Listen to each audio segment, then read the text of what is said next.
Hello everyone, আমি রায়না। অনেক দিন পর তোমাদের সাথে আবার একটা ভিডিও শেয়ার করতে চলে এসেছি। তো এই দাদুটাকে দেখতে পাচ্ছ? এই দাদুটা রাস্তার উপরে এক কোণে বসে ওই কম দামি বাজি, তারাবাতি, ফানুস এগুলো বিক্রি করছিল।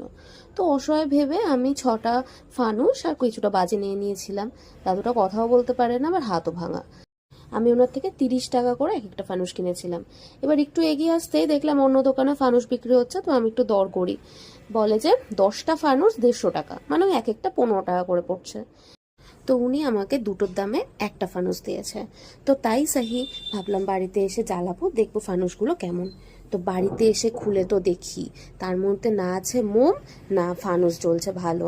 দেখো কোনো রকমে ফানুস জ্বলছে, মানে খুলছেও না ঠিক করে, কিচ্ছু হচ্ছে না।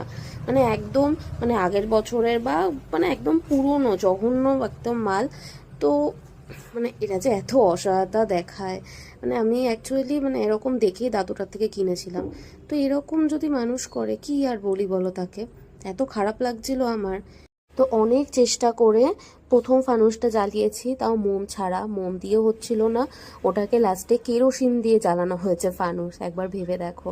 তাও কোনো রকমে উঠে দেখলাম আবার নিচে নেমে যাচ্ছে, মানে ওঠারও তার ক্ষমতা নেই। তো কি আর বলবো, আমি একবার বোকা হয়েছি, আর তো হব না।